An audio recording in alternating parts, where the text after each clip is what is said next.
ओम नमो भगवते वासुदेवाय। भागवत पुराण तृतीय स्कंद 13वां अध्याय वाराह अवतार की कथा। श्री शुकदेव जी ने कहा, राजन, मुनिवर मैत्रेय जी के मुख से यह परम पुण्यमयी कथा सुनकर श्री विदुर जी ने फिर पूछा, क्योंकि भगवान की लीला कथा में इनका अत्यंत अनुराग हो गया था। विदुर जी ने कहा, मुने, स्वयंभू ब्रह्मा जी के प्रिय पुत्र महाराज स्वयंभू मनु ने अपनी प्रिय पत्नी रूपा को पाकर फिर क्या किया? आप साधु शिरोमणि हैं, आप मुझे आदि राजर्षि स्वयंभू मनु का पवित्र चरित्र सुनाइए। वे श्री विष्णु भगवान के शरणापन्न थे, इसलिए उनका चरित्र सुनने में मेरी बहुत श्रद्धा है।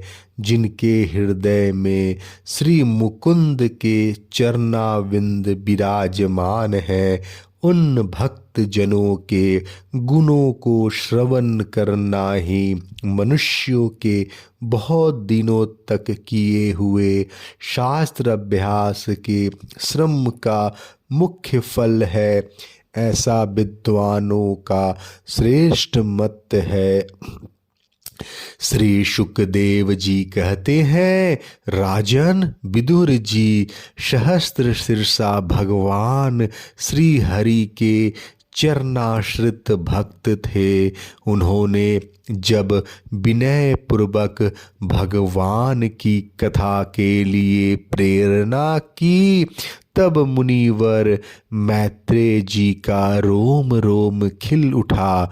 उन्होंने कहा, श्री मैत्रेय जी बोले, जब अपनी भार्या शतरूपा के साथ स्वयंभू मनु का जन्म हुआ, तब उन्होंने बड़ी नम्रता से हाथ जोड़कर श्री ब्रह्मा जी से कहा, भगवान, एकमात्र आप ही समस्त जीवों के जन्मदाता और जीविका प्रदान करने वाले पिता हैं, तथापि हम आपकी संतान ऐसा कौन सा कर्म करे जिससे आपकी सेवा बन सके। पूज्यपाद, हम आपको नमस्कार करते हैं। आप हमसे हो सकने योग्य किसी ऐसे कार्य के लिए हमें आज्ञा दीजिए जिससे इस लोक में हमारी सर्वत्र कीर्ति हो और परलोक में सद्गति प्राप्त हो सके। श्री ब्रह्मा जी ने कहा, तात, पृथ्वी पते, तुम दोनों का कल्याण हो। मैं तुमसे बहुत प्रसन्न हूँ, क्योंकि तुमने निष्कपट भाव से मुझे आज्ञा दीजिए यूं कहकर मुझे आत्मसमर्पण किया है। वीर पुत्रों को अपने पिता की इसी रूप में पूजा करनी चाहिए। उन्हें उचित है कि दूसरों के प्रति ईर्ष्या का भाव न रखकर जहाँ तक बने उनकी आज्ञा का आदर पूर्वक सावधानी से पालन करे। तुम अपनी इस भार्या से अपने ही समान गुणवती संतति उत्पन्न करके धर्म पूर्वक पृथ्वी का पालन करो और यज्ञों द्वारा श्री हरि की आराधना करो।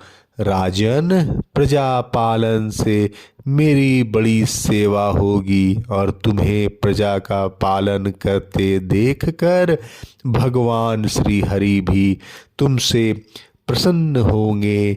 जिन पर यज्ञ मूर्ति जनार्दन भगवान प्रसन्न नहीं होते, उनका सारा श्रम व्यर्थ हो जाता है। क्योंकि वे तो एक प्रकार से अपने आत्मा का ही अनादर करते हैं। मनु जी ने कहा, पाप का नाश करने वाले पिताजी, मैं आपकी आज्ञा का पालन अवश्य करूँगा, किंतु आप इस जगत में मेरे और मेरी भावी प्रजा के रहने के लिए स्थान बतलाइए।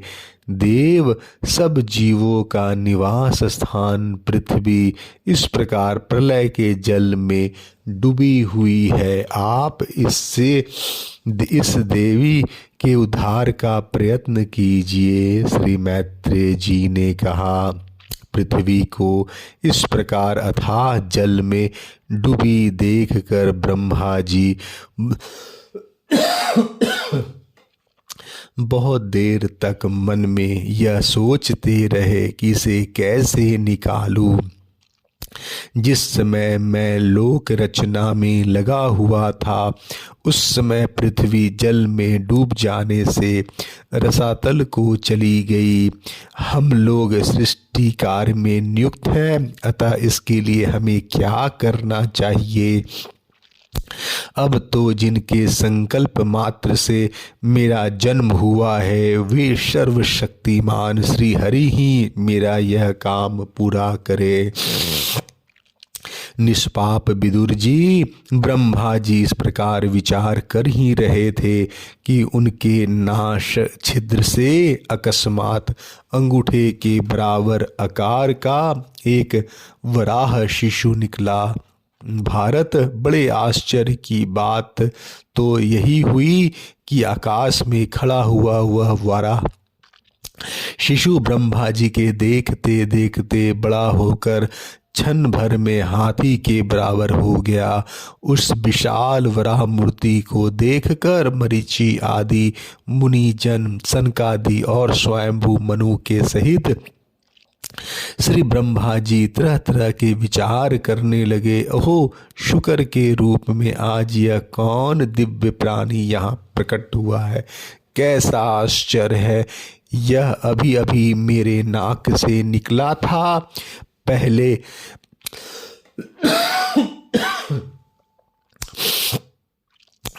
तो यह अंगूठे के पौरवे के बराबर दिखाई देता था, किंतु एक क्षण में ही यह बड़ा भारी शिला के समान हो गया। अवश्य ही यज्ञ मूर्ति भगवान हम लोगों के मन को मोहित कर रहे हैं। ब्रह्मा जी और उनके पुत्र इस प्रकार सोच ही रहे थे कि भगवान यज्ञ पुरुष पर्वताकार होकर गरजने लगे। सर्वशक्तिमान श्री हरि ने अपनी गर्जना से दिशाओं को प्रतिध्वनित करके ब्रह्मा और श्रेष्ठ ब्राह्मणों को हर्ष से भर दिया। अपना खेद दूर करने वाली महामय वराह भगवान की घुरघुराहट को सुनकर वे जनलोक, तपलोक और सत्यलोक निवासी मुनिगण तीनों वेदों के परम पवित्र मंत्रों से उनकी स्तुति करने लगे। भगवान के स्वरूप का वेदों में विस्तार से वर्णन किया गया है, अतः उन मुनीश्वरों ने जो स्तुति की उसे वेद रूप मानकर भगवान बड़े प्रसन्न हुए और एक बार फिर गरज कर देवताओं के हित के लिए गजराज सी लीला करते हुए जल में घुस गए। पहले वे शुक्र रूप भगवान पूंछ उठाकर बड़े वेग से आकाश में उछले और अपने गर्दन के बालों को फटकार कर खुरों के आघात से बादलों को चितराने लगे। उनका शरीर बड़ा कठोर था, त्वचा पर बड़े बड़े बाल थे, दाढ़ें सफेद थी और नेत्रों से तेज निकल रहा था। उस समय उनकी बड़ी शोभा हो रही थी। भगवान स्वयं यज्ञ पुरुष हैं तथापि शुकर रूप धारण करने के कारण अपनी नाक से सूंघ सूंघ कर पृथ्वी का पता लगा रहे थे। उनकी दाढ़ें बड़े कठोर थी। इस प्रकार यद्यपि वे बड़े क्रूर जान पड़ते थे, तथापि अपनी स्तुति करने वाले मरीचि आदि मुनियों को बड़ी सौम्य दृष्टि से निहारते हुए उन्होंने जल में प्रवेश किया। जिस समय उनका वज्रमय पर्वत के समान कठोर कलेवर जल में गिरा, तब उसके वेग से मानो समुद्र का पेट फट गया। उसमें बादलों की गड़गड़ाहट के समान बड़ा भीषण शब्द हुआ। उस समय ऐसा जान पड़ता था मानो अपनी उताल तरंग भुजाओं को उठाकर वह बड़ी आतर स्वर से हे यज्ञेश्वर मेरी रक्षा करो, इस प्रकार पुकार रहा है।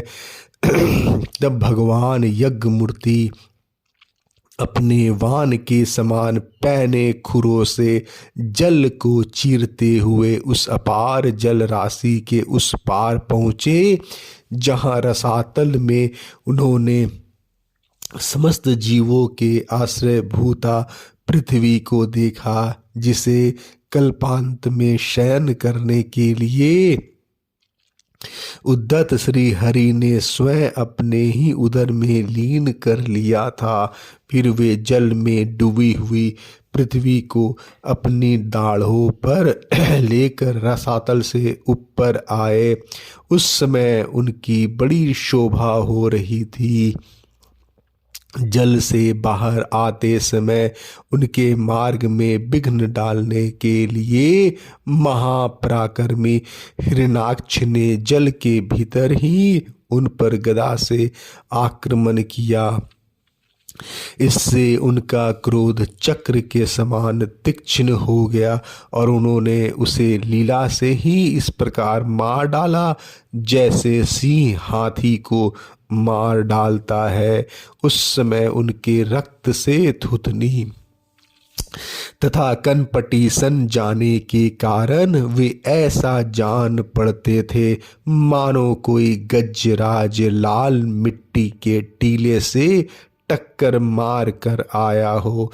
तात जैसे गजराज अपने दांतों पर कमल पुष्प धारण कर ले, उसी प्रकार अपने सफेद दांतों के नोक पर पृथ्वी को धारण कर जल से बाहर निकले हुए तमाल के समान नील वर्ण वरा भगवान को देखकर ब्रह्मा मरीचि आदि को निश्चय हो गया कि ये भगवान ही है। तब वे हाथ जोड़कर वेद वाक्यों से उनकी स्तुति करने लगे। ऋषियों ने कहा, भगवान अजीत आपकी जय हो यज्ञपते, आप अपने वेद यत्र रूप विग्रह को फटकार रहे हैं। आपको नमस्कार है। आपके रोम कुपों में संपूर्ण यज्ञ लीन है। आपने पृथ्वी का उद्धार करने के लिए ही यह शुकर रूप धारण किया है। आपको नमस्कार है। देव दुराचारियों को आपके इस शरीर का दर्शन होना अत्यंत कठिन है, क्योंकि यह यज्ञ रूप है। इसकी त्वचा में गायत्री आदि छंद, रोमावली में कुश, नेत्रों में धृत तथा चारों चरणों में होता, अधर्वयु, उद्गाता और ब्रह्मा, इन चारों ऋतुजों के कर्म है। इस आपकी थुथनी मुख के अग्रभाग से श्रुक और नासिका क्षेत्रों में स्त्रुवा और उदर में इडा अच्छी भक्षण पात्र और कानों में चमस है। मुख में प्राशित्र ब्रह्म भाग पात्र है और कंठ छिद्र में ग्रह सोम पात्र है। भगवन आपका तो आपका जो जमाना है वही अग्निहोत्र है। बार बार अवतार लेकर यज्ञ स्वरूप आपकी दक्षिणीय इष्टि है। गर्दन उपसद तीनों इष्टियां हैं और दोनों दाढ़े प्रायणीय दीक्षा के बाद की इष्टि और उदनीय यज्ञ समाप्ति की इष्टि है।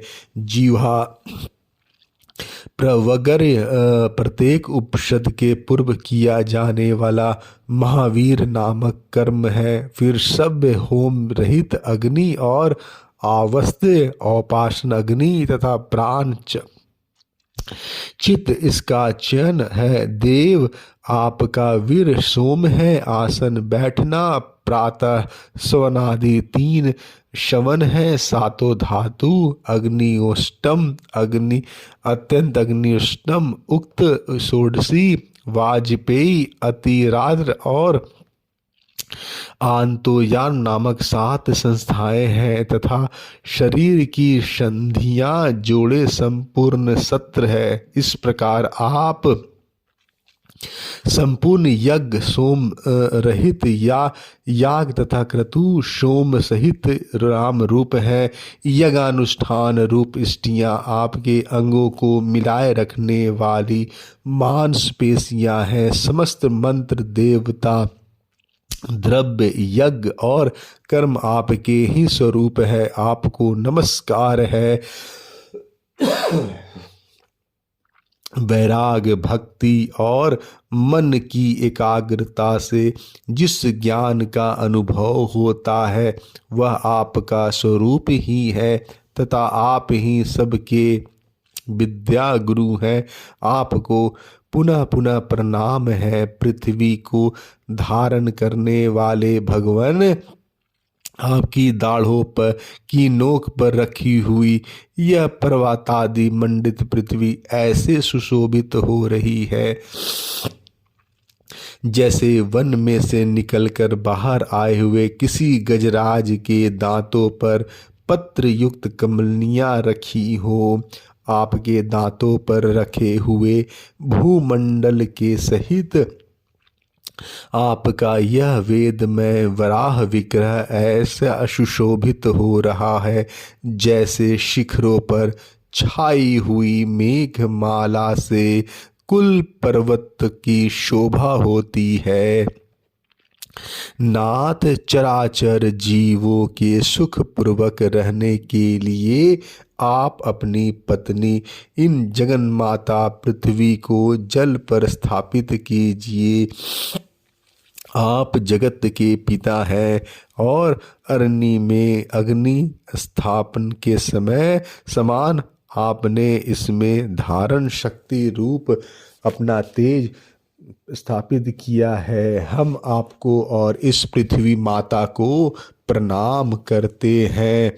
प्रभु, रसातल में डूबी हुई इस पृथ्वी को निकालने का साहस आपके सिवा और कौन कर सकता था, किंतु आप तो संपूर्ण आश्चर्यों के आश्रय हैं। आपके लिए यह कोई आश्चर्य की बात नहीं है। आपने ही तो अपनी माया से इस अत्याश्चर्यमय विश्व की रचना की है। जब आप अपने वेदमय विग्रह को हिलाते हैं तब हमारे ऊपर आपके गर्दन के बालों से झरती हुई शीतल जल की बूंदें गिरती है। उनसे भीगकर हम जन लोग, तपलोक और सत्यलोक में रहने वाले मुनि जन सर्वथा पुत्र हो जाते हैं।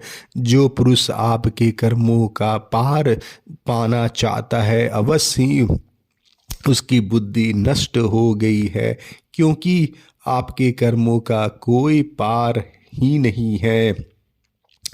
आपकी ही योग माया के सत्य आदि गुणों से यह सारा जगत मोहित हो रहा है। भगवान, आप इसका कल्याण कीजिए। श्री मैत्रेय जी कहते हैं, विदुर जी, उन ब्रह्मवादी मुनियों के इस प्रकार स्तुति करने पर सबकी रक्षा करने वाले वराह भगवान ने अपने खुरों से जल को स्तंभित कर उस पर पृथ्वी को स्थापित कर दिया।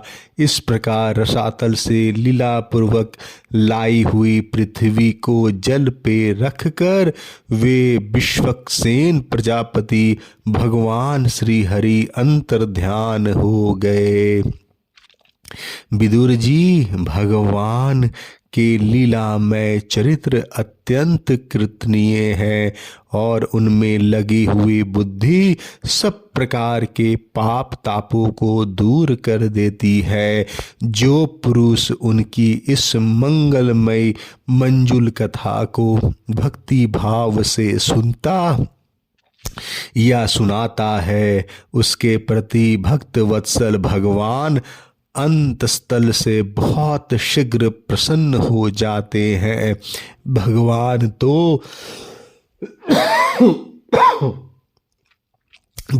तो सभी कामनाओं को पूर्ण करने में समर्थ हैं।